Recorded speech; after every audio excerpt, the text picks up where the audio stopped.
예전에도 한번 제가 설교 때 인용한 적이 있었는데, 제자훈련 필독서 가운데 파인애플 스토리라는 작은 책이 있습니다. 파푸아 뉴기니 선교사가 실제로 겪었던 자기의 이야기를 기록하고 있습니다. 이 파푸아 뉴기니 낯선 땅에서 자기가 먹고 싶었던 파인애플을 먹고 싶어서 먼 곳에서 파인애플 나무를 들여오고 그리고 원주민들을 고용해서 파인애플 밭을 아름답게 꾸몄습니다. 근데 정작 열매를 거둘 때가 되는데 그 파인애플 농장에 파인애플이 하나도 없는 것입니다. 왜냐하면 일했던 그 원주민들이 그 파인애플 익은 씨가 되니까 다 따가버렸기 때문입니다. 이런 일들을 몇 년 동안 겪으면서 이 선교사와 원주민들 간의 그 내적인 깊은 갈등들, 그런 갈등들을 아주 재미있게 표현하고 있습니다. 오늘 본문 말씀을 준비하면서 문득 그 파인애플 이야기가 떠올랐습니다. 왜냐하면 오늘 본문의 그 이야기도 그와 유사한 이야기들이 기록되어 있기 때문입니다. 물론 이 파인애플 이야기 속에 그 선교사는 그 과정에서 자신의 분노를 극복하고 성숙해지는 그런 과정을 그려내고 있는 점에서 오늘 본문의 내용과는 좀 다른 면이 있지만, 그러나 정작 선교사가 느꼈을 그런 당혹감, 우리도 그 이야기를 읽으면서 아니 세상에 이런 사람들이 있나, 이런 느낌을 받지 않습니까?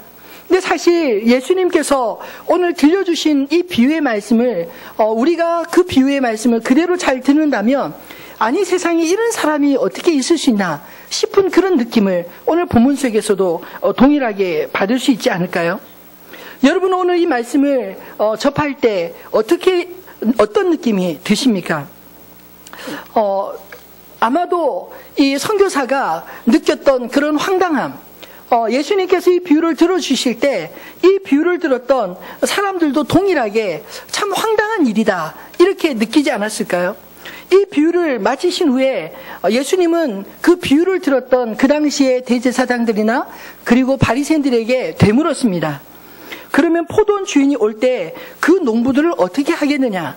41절 말씀해 보면 그들이 말하되 그 악한 자들을 진멸하고 포도원은 제때 열매를 바칠 만한 다른 농부들에게 새로 줄지니이다. 그 당시 그 비유의 말씀을 들었던 사람들이 보편적으로 느낄 수 있는 그런 감정들이 오늘 이 대제사장과 그리고 바리새인들이 한 그 이야기들이 아니겠습니까?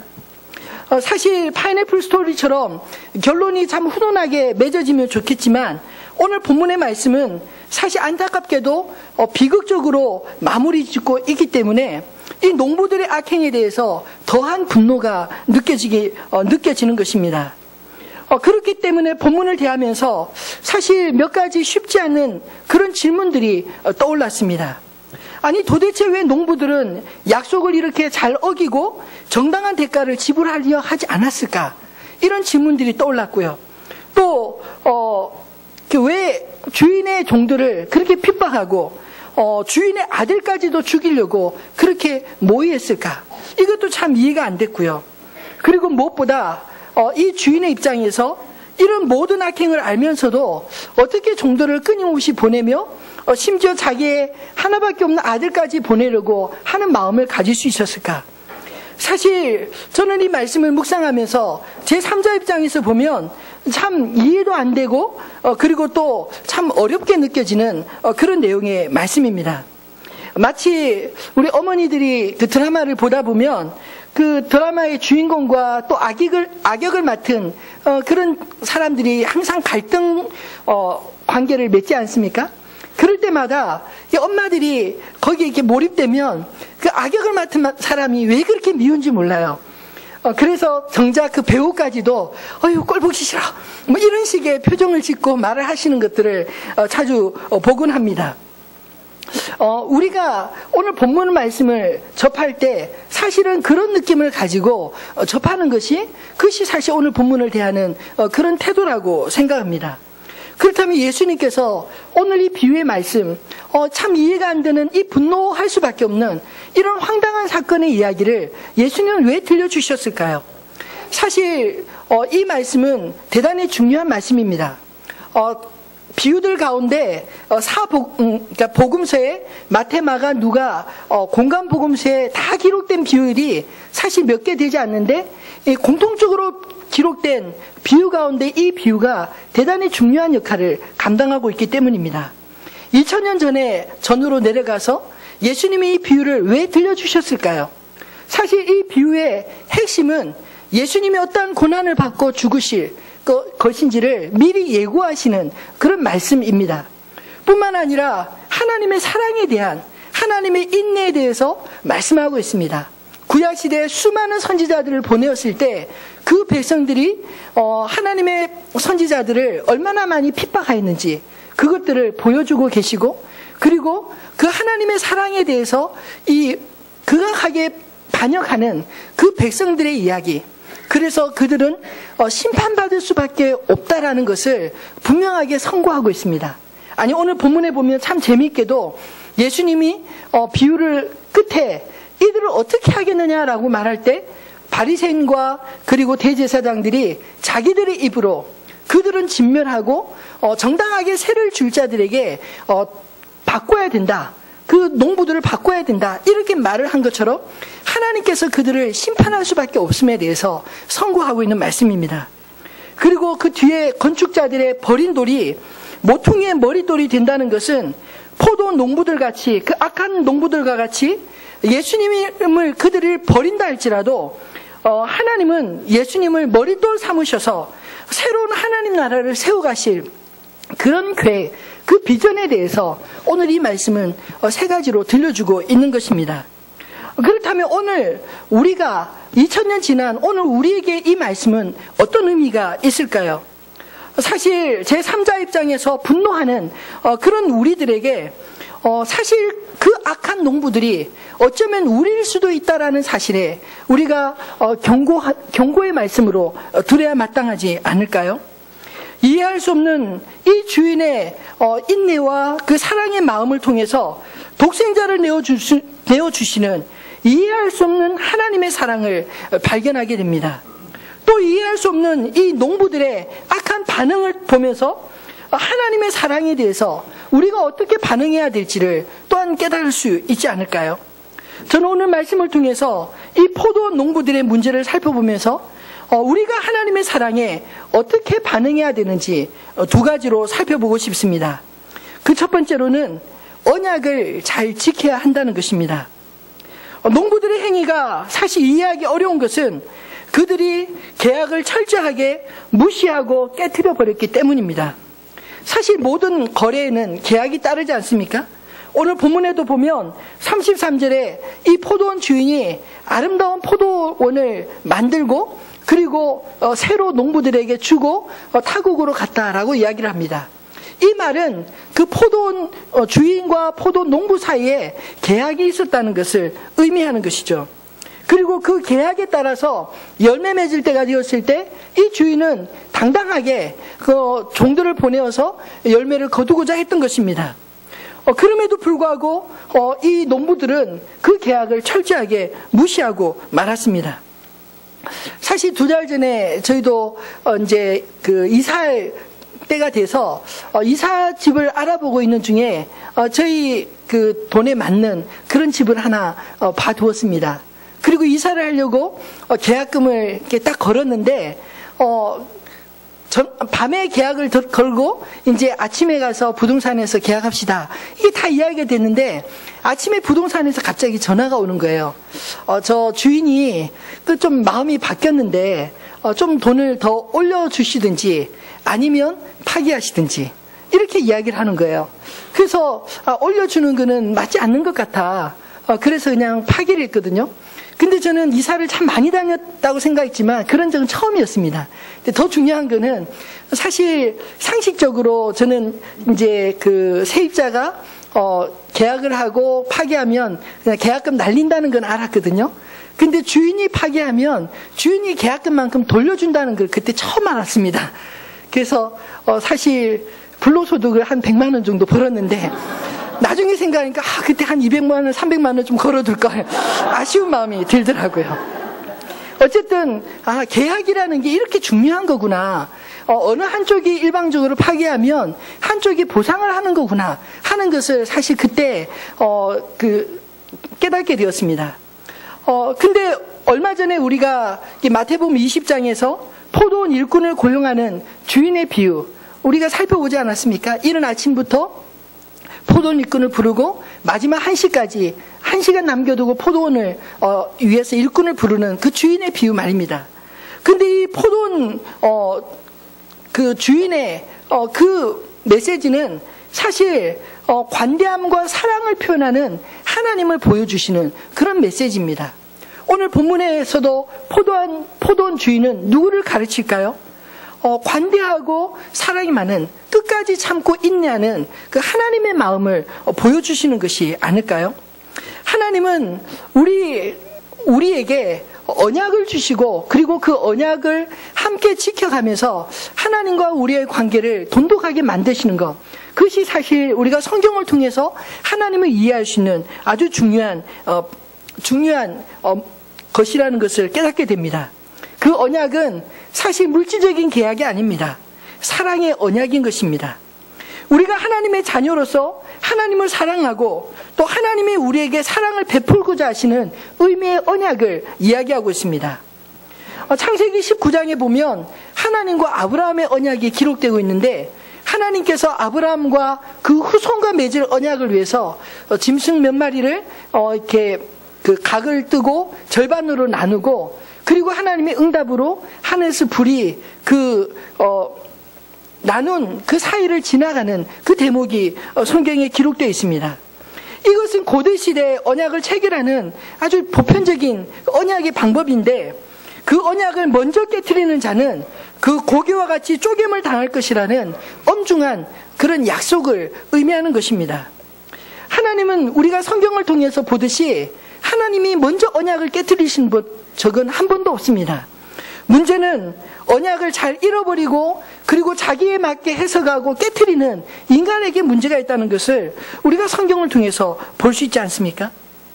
지난주 우연히 SBS 당신이 궁금한 이야기라는 그 프로에서 신부를 속이고 가짜 결혼을 했다가 돈만 가지고 도망간 아내를 애타게 찾는 남편의 이야기를 보았습니다. 참 마음이 안타까웠습니다.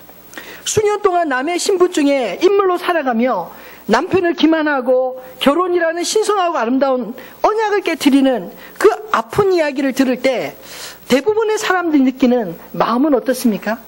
참 세상 말세다. 아니 어떻게 이런 나쁜 사람이 있지? 이런 마음을 느끼는 것이 당연하지 않을까요? 근데 사실 우리 또한 하나님과의 관계에 있어서 사랑의 관계를 자주 깨트리고 그 하나님의 사랑을 깨트리며 우리 마음대로 살아가는 그런 모습들이 우리 안에는 없는지 살펴봐야 되지 않을까요?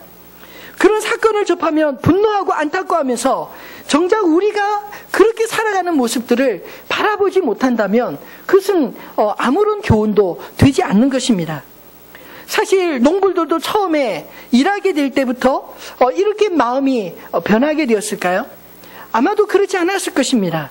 어쩌면 감사하고 기뻐했을지 모릅니다. 포도원 일꾼으로 이런 시간 부름받았을 때 오늘도 하루도 나에게 일할 터전이 있구나 이렇게 감사했을지 모릅니다. 근데 중요한 것은요, 시간이 지나면 지날수록 그런 감사는 잃어버리고 내가 한 일에 대한 보상만 기대하는 것, 이것이 우리 인간의 연약한 모습이 아닐까요? 사실 가끔 성도님들에게 이런 부탁의 이야기를 듣습니다. 목사님, 변하시면 안 돼요. 그런 말씀에 저는 걱정 마세요. 저는 절대로 안 변해요. 이렇게 말하기가 참 어렵더라고요. 왜냐하면 인간이 얼마나 간사한 존재인지 성경을 통해서 너무나 잘 알고 있기 때문입니다. 사실 변하지 않으려면 내가 얼마나 잘 변할 수 있는 존재인가 하는 것을 날마다 뼈저리게 깨달아야 되지 않을까요? 그래서 안전장치들을 많이 마련해야 하는 것입니다.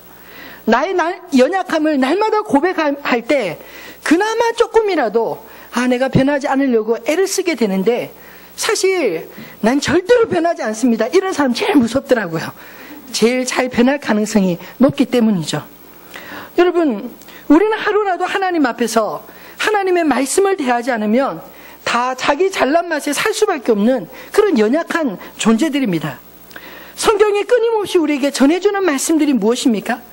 우리가 얼마나 변심하기 쉬운 존재인가를 말씀하고 있지 않나요? 신의 산에서 하나님의 언약의 돌판을 직접 받았음에도 불구하고 그 백성 이스라엘은 얼마나 하나님을 많이 의심하고 그리고 하나님을 저버렸는지 모릅니다. 이스라엘의 역사는 사실 변심의 역사이고 그 위에 하나님의 인내의 역사임을 볼 수가 있습니다. 사실 오늘 비유의 말씀은 이스라엘 역사에 대한 이해가 있다면 이 말씀의 의미가 무엇인지를 분명하게 알 수가 있는 것입니다. 우리도 혹 하나님의 은혜와 사랑을 잘 잊어버리고 그리고 깨어진 관계로 살아가는지 오래되지는 않았나요? 요한계시록 2장에 보면 에베소 교회를 향한 하나님의 엄중한 책망의 이야기가 나옵니다. 사실 에베소 교회는 초대교회 그 시련 중에 있었던 그 교회를 상징적으로 표현한 말씀입니다. 그 어려운 시험들을 잘 견디면서 그들이 믿음을 끝까지 지키는 것, 그것에 대해서 하나님은 인정하고 계십니다. 근데 단 한 가지를 책망하고 계십니다. 내 처음 사랑을 잃어버렸느니라. 어디에서 떨어졌는지를 생각하고 다시 돌이키라. 돌이키지 아니하면 내 촛대를 옮기리라. 참 무서운 이야기입니다. 사실 우리가 신앙생활하면서 신앙생활 하는 척 하는 것을 유지하기는 쉽습니다. 그러나 우리의 마음을 끝까지 잘 지킨다는 것 사실 쉽지 않다는 것을 우리가 너무나 잘 알고 있지 않습니까? 오늘 이스라엘 백성들, 그 종교 지도자들의 모습, 그들이 신앙생활을 유지하는 것처럼 분명하게 보이는 그런 특별한 일들을 하고 있었고 그런 삶을 살고 있었습니다. 그럼에도 불구하고 예수님께서 그들을 향해서 책망하시는 이유가 뭘까요? 껍데기가 중요한 것이 아니라 알맹이가 쏙 빠져버린 그것에 대해서 주님이 책망하고 있는 것이 아닐까요? 겉모습으로 형태는 유지하고 있지만 그러나 정작 하나님을 향한 사랑, 하나님을 향하여 영광을 위하여 살려고 하는 그 정신을 다 잃어버린 채 살아가고 있는 그것에 대해서 주님이 안타까이 책망하고 있는 것이 아니겠습니까? 사랑하는 성도분, 오늘 저와 여러분이 이 말씀을 들을 때 이 이야기는 우리 김 집사님 이야기인데 꼭 왔어야 되는데 왜 안 보였지? 이렇게 받지 마시기를 바랍니다. 우리 남편이 꼭 드려야 되는데 이렇게 받지 마십시오. 사실 이 이야기는 우리들에게 들려주시는 하나님의 말씀입니다. 이 말씀을 들을 때 사실은 혹 내게 이런 모습은 없는지 우리가 정직하게 돌아봐야 되지 않을까요? 하나님과의 첫사랑을, 그 감격을 여러분과 제가 회복하게 되기를 소원합니다. 하나님과의 언약, 그것을 기억하고 지키려고 애를 써야 합니다. 두 번째로 하나님의 사랑에 우리가 올바로 반응을 하려면 착각하지 말아야 합니다. 어떤 착각을 하지 않아야 될까요? 우리가 주인이 아니라 청직이라는 그 사실을 기억해야 하는 것입니다. 오늘 농부들이 착각한 것이 무엇입니까? 사실 주인이 다 마련해 놓은 그 포도원에 일꾼으로 부름을 받았지만 그러나 정작 주인은 멀리 있고 눈에 보이지 않고 자기들이 열심히 포도원을 관리하다 보니까 서서히 욕심이 생기기 시작하는 겁니다. 어떤 욕심이냐면 이거 주인이 없는데 그냥 내가 다 가지면 좋겠다, 이런 마음이 생긴 것이죠. 어느 날 종들이 찾아와서 주인의 이야기를 전해줍니다. 근데 그 이야기가 들리지 않는 거예요. 화가 나는 거죠. 왜냐하면 내가 다 일했는데 왜 주인이 달라고 하지? 처음에 계약할 때는 주인에게 드리기로 했지만 그러나 막상 주려고 하니까 아까운 마음이 드는 거예요. 내가 다 수고해서 일했는데 다 내 것인데, 주인에게 주지 않으면 다 내 것인데. 여러분, 처음에 그 약속을 기억해야 되는 것이 이 농부들에게 얼마나 중요했는지 모릅니다. 농부들이 잊은 것이 무엇입니까? 자기의 주인을 잊어버리고 마치 자기들이 주인인 양 행세하게 된 것입니다. 우리는 성경 속에서 참 이해하기 어려운 예수님의 말씀과 행동을 마주칠 때가 많습니다. 그 중에서도 수로보니게 여인에 대해서 예수님이 하신 말과 행동은 참 이해하기 어렵습니다. 딸의 병을 고쳐달라고 먼 길 달려온 그 여인에게 주님은 이렇게 말씀하셨습니다. 자녀의 떡을 취하여 개들에게 던짐이 마땅치 아니하도다. 근데 그 이야기를 듣는 순간 사실 굉장히 기분 나쁘고, 어쩌면 저 같으면 아니 사람은 어떻게 이렇게 보지? 이러고는 그냥 한바탕 할 것 같은데, 이 여인의 태도는 더 기가 막힙니다. 주여, 올소이다마는 상아의 개들도 아이들이 먹던 부스러기를 먹나이다. 수르본의 여인을 주님이 높이 사신 이유가 무엇일까요? 사실 그 당시 유대인들의 잘못된 모습들과 예수님이 이 수르본의 여인의 믿음을 비교하시기 위해서 주님이 이런 말씀을 하신 것 같아요. 그런데 유대인들은 자신들이 선택받은 자라는 그런 자부심만 가지고 있었지, 정작 자신들에게 주신 하나님의 은혜에 대한 감사와 기쁨을 잃어버리고 있었습니다. 근데 오늘 이 수르본의 여인이 개 취급을 당했지만, 그럼에도 불구하고 이 여인이 요구한 것은 무엇이냐면, 나에게 특별한 은혜를 주십시오. 이것을 요구하고 있는 것입니다. 이 여인은 은혜가 당연한 것이 아니라 특별한 것이고, 그 특별한 것 나에게 조금이라도 나눠줄 수 있으면 좋겠습니다. 이렇게 요구하는 것을 들으시고 예수님은 칭찬하셨던 것입니다. 사랑하는 성도 여러분, 우리 하루하루의 삶 가운데 여러분 감사를 잃어버리고 늘 불평과 그리고 짜증스러운 그런 삶을 살아가고 있지는 않습니까? 왜 그럴까요? 원인을 한번 잘 살펴보셔야 합니다. 우리에게 주어진 하루하루를 하나님이 주시는 특별한 은혜로 보지 못하기 때문에 그렇지 않나요? 건강할 때는 잘 모릅니다. 그러나 정작 병들어 보면 하루하루 살아간다는 것이 얼마나 큰 은혜인지를, 건강하게 살아간다는 것이 얼마나 큰 은혜인지를 비로소 병들 때 깨닫게 되는 것 같아요. 그렇습니다. 여러분, 감사하는 태도, 오늘 이 농부들이 잃어버렸던 것, 자신들에게 주어진 혜택으로 여기지 못했던 것, 그것이 문제가 아니었을까요? 설교 준비를 하면서 문득 2010년도 1월달 두려움에 가득 차 있었던 저의 모습이 떠올랐습니다. 교회를 개척하면서 처음 개척하는 거기 때문에 얼마나 두려운지 몰라요. 더군다나 분당 우리교회라는 건강한 교회에서 지원을 해줬는데 내가 개척을 해서 잘 안 되면 어떡하나, 이런 두려움도 있었고요. 그리고 몇 가정 많이 오시지는 않았지만, 그러나 함께 모인 가정들에 내가 실망 주면 어떡하나, 뭐 이런저런 이유들 때문에 1월 달에 살이 굉장히 많이 빠졌어요. 지금은 약간 원상태 조금 돌아왔는데, 그때는 저를 보셨던 많은 분들이 목사님 왜 이렇게 말랐어요? 제가 몸무게를 재보니까 한 8, 9kg 빠졌더라고요. 근데 사실 원인이 무엇이었나 생각해 보니까 근심이었습니다. 1월 달에 이제 새벽 예배가 없고 이제 교회 건축 중이었기 때문에, 리모델링 중이었기 때문에 이제 저희 아버님 댁에 이제 본격적으로 사역하면 못 갈 것 같아서 간 적이 있었습니다. 잠깐 한 2박 3일 머물면서 문득 새벽에 잠이 깨더라고요. 그리고 무릎을 꿇었습니다. 왜냐하면 마음에 근심이 되니까 새벽에 눈이 저절로 떠지고 저절로 기도가 되는 거예요. 시키지 않아도. 하나님 앞에 물었습니다. 하나님, 명을 받들고 개척을 하는데 안 되면 어떡하죠? 이런 염려와 두려움을 아래이고 하나님 도와주십시오. 막 이런 기도를 하는데 하나님이 저에게 책망의 음성을 들려주시더라고요. 이 목회가 네 목회냐 내 목회냐? 네 목회면 네가 계속 걱정하려무나? 근데 내 목회면 왜 네가 걱정하냐?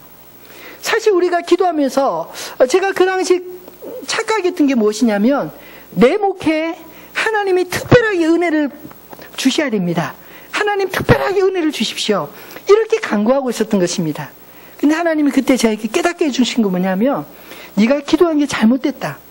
너의 목회를 내가 축복해 줘야 되는 게 아니라 내 목회에 네가 와서 도와주는, 네가 와서 종로로 하는 것이지, 내 목회를 네가 돕는 것이지 너의 목회를 내가 돕는 게 아니다. 이 사실을 깨닫게 해주더라고요. 근데 그 책망을 들으면서 얼마나 제가 많이 깨닫고 제 생각의 패러다임이 전환되는지 모릅니다. 사실 이 이야기를 제가 자주 이야기를 합니다. 제자 훈련 때도 이야기하고 설교할 때도 여러 번 이야기하고. 왜 이야기할까요? 제가 변하기 쉬운 존재이기 때문에 그 당시의 생각을 잊지 않으려고 한 이야기, 고백하는 것입니다. 근데 그때 고백을 하고 난 이후에 하나님 맞습니다. 주님의 목회에 제가 부름받아서 일하는 것이지 제 목회를 주님이 돕는 게 아니죠. 이제까지 20년 동안 부교육자 생활했는데 앞으로 목회도 주님 부교육자처럼 그렇게 목회하겠습니다. 그런 고백을 하게 됐습니다. 근데 참 감사한 것은 그 이후로 제 태도가 바뀌었어요. 그리고 제 마음에 이유를 알 수 없는 평강이 주어지기 시작했습니다. 그리고 더 중요한 것은요, 그 위에 하나님이 보여주신 사인들입니다. 하나님께서 제가 염려하는 것들을 하나하나 다 막아주시고 하나님이 채워주시는 은혜들을 경험하게 되었습니다. 사랑하는 성도 여러분, 저는 요즘에 한국교회 안에서 일어나는 그 많은 교회들마다 겪고 있는 내용들을 살펴보면 결국 문제가 그것이 아닌가라는 생각이 듭니다. 누가 교회의 주인입니까? 여러분, 개척교회 목사도 아니고요, 개척교회를 섬기고 열심히 수고한 장로님들도 아닙니다. 성도들도 아닙니다. 진정한 의미에서 주인은요, 하나님 한 분이십니다. 주인을 섬기기 위해서 우리가 모인 자들이지 어떤 사람을 섬기기 위해서 모이는 자리가 결코 아니라는 것입니다. 처음에는 하나님의 이름으로 시작해서 나중에는 목사님만 남거나 또는 장로님들만 남아서 마치 고린도 교회처럼 파당을 지어 이루고 다투는 모습들, 이것을 바라볼 때 너무나 안타깝습니다. 사랑하는 성도분, 하늘빛 우리 교회가 정말 주님의 교회 되기를 원하고 주님의 교회 되도록 저와 여러분이 끊임없이 마음을 비우는 그런 태도가 필요하다고 믿습니다. 지난주에 중학교, 고등학교 기말고사를 치르게 되었는데 기말고사 시험 감독을 다녀온 그 학부모들의 이야기를 들으면서 참 마음이 아팠습니다. 시험 감독을 하러 갔더니만 시험을 진지하게 치르는 아이들이 20%도 안 되더래요. 끝까지 문제를 잘 보는 아이들이. 그냥 어떤 친구들은 시험지 딱 받자마자 OMR 카드에 딱 문제는 안 보고 OMR 카드에다가 낙서를 하고 그냥 잠자는 아이들도 있고, 그리고 대부분이 그냥 눈동자에 의욕이 하나도 없이 그냥 대충 찍고 그렇게 잠자는, 대부분 한 20분도 안 돼 다 자는 모습 보고 너무 마음이 아팠노라, 그런 이야기를 하더라고요. 사실 부모의 기대가 오히려 자녀들의 의욕을 꺾어버린 그런 교육의 현장, 그것이 오늘 우리 학교들의 모습이 아닐까요? 선생님 탓하지 마십시오. 사실 부모님들이 아이들 너무나 어렸을 때부터 공부하다 보니까 아이들이 정말 공부해야 될 10대 중후반에 의욕이 다 꺾여버린 그런 모습들, 여러분 그 진지하게 바라보셔야 합니다. 내 자녀, 여러분 내 마음대로 할 수 있다고 생각하십니까? 여러분 내려놓으시기를 바랍니다. 내 것이라면 내 뜻대로 돼야 될 것 같은데 아니지 않습니까? 내 인생조차도 나의 것이 결코 아닙니다.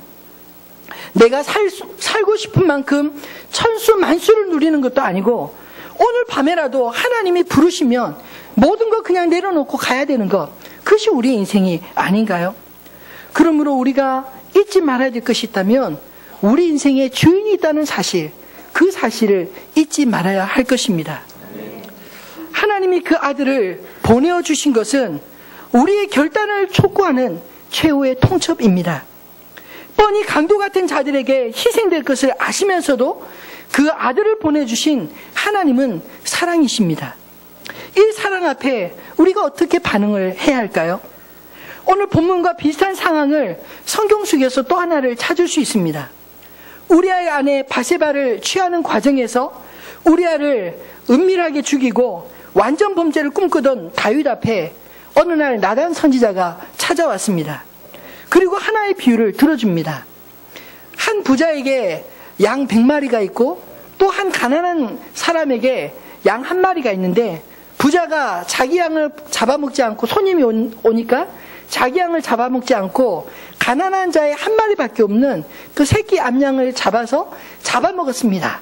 이 이야기를 들려주니까 이 다윗 왕이 흥분을 합니다. 아니, 내 백성들 가운데 이렇게 악한 자가 있느냐, 당장 잡아오라, 이렇게 불호령을 떨어뜨립니다. 그러자 나단이 다윗을 정면으로 쳐다보면서 바로 당신이 그 사람입니다. 여러분, 다윗이 어떤 태도를 취했을까요? 사실 다윗이 어렸을 때 고난과 역경 가운데서 하나님 앞에 믿음을 지키며 살아가는 것도 참 위대한 모습이지만, 저는 나단 선지자의 그 지적 앞에서 다윗이 보여준 태도가 더 참 위대하다는 생각이 들었습니다. 우리아를 죽였던 것처럼 쥐도 새도 모르게 자기의 죄를 감추기 위해서 그렇게 해치울 수도 있지 않았을까요? 근데 나단 선지자의 그 지적을 들을 때 그 지적이 단지 한 사람의 선지자의 지적으로 받은 것이 아니라 하나님의 지적으로 받았습니다. 그래서 다윗은 그 자리에 무릎을 꿇습니다. 내가 어떻게 해야 되느냐고. 그리고 하나님 앞에 회개하며 금식하며 주님 앞에 부르짖습니다. 하나님은 그 다윗의 그 회개를 받으셨습니다. 오늘 본문의 비유도 예수님이 나단 선지자 같은 모습으로 그 당시에 범죄한 그 종교 지도자들 앞에 똑같은 심정으로 이야기하지 않습니까? 그리고 이 종교 지도자들도 그 다윗과 같이 똑같이 흥분하면서 아니 세상에 어떻게 이런 사람이 있을 수 있느냐고 그렇게 반응하지 않습니까?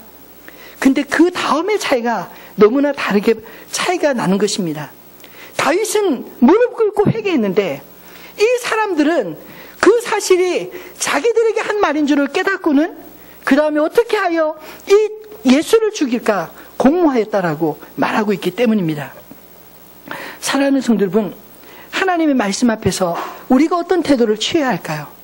여러분, 신앙이라고 하는 것, 그것은 하나님의 말씀을 받을 때 우리의 태도에 달려 있는 것입니다. 우리가 신앙 연수가 얼마나 많으냐 하는 것, 그 자랑은 아무 유익이 없습니다. 우리에게 중요한 것은 하나님 말씀을 들을 때 그 속에 뉘우침과 깨달음이 있는가, 그리고 그 말씀의 순종으로 삶으로 옮겨 살아가는가, 그것이 우리의 신앙을 표현하는 것이 아닐까요? 하나님이 오늘 예수님을 통해서 들려주시는 이 메시지가 무엇이겠습니까? 2000년 전의 이야기지만 오늘날 우리에게도 들려주시고 싶은 그 메시지가 무엇입니까? 우리 안에 첫사랑이 식었는지 살펴보라는 것입니다. 하나님과의 언약을 다 파괴해버리고 내 마음대로 살아가면서 하나님을 끊임없이 배척해버리는 우리 안에 죄성이 없는지 돌아보라는 것입니다. 끊임없이 여러 번 하나님의 말씀으로 우리에게 권면하고 돌아오라 경고함에도 불구하고 돌이키지 않는 악함이 우리 안에 없는지 돌아보라는 것입니다. 다윗과 같이 깨닫고 회개하라는 것입니다. 말씀을 맺겠습니다. 사실 우리는 문제도 잘 알고 정답도 잘 압니다. 그러면 무엇이 문제일까요? 내 안에 그것을 이길 수 있는 능력이 없다는 것, 이것이 문제가 아니겠습니까? 아니, 하나님 앞에서 날마다 은혜를 구하지 못하는 것, 이것이 문제가 아닐까요? 하나님의 사랑과 인내, 우리도 사랑과 삶의 열매로 반응해야 마땅한 것입니다. 악함을 하시고도 그 아들까지 내어주시는 사랑 앞에 여러분, 우리가 무엇을 끊임없이 요구하고 있나요? 예수님을 머릿돌로 모시고 우리가 주님 앞에 새로운 인생으로 거듭나야 될 줄로 믿습니다. 내 인생 나의 것이 아님을 깨닫고 겸손히 하나님 앞에 맡겨드리는 그런 믿음의 삶을 살아가는 저와 여러분이 되어지기를 소원합니다.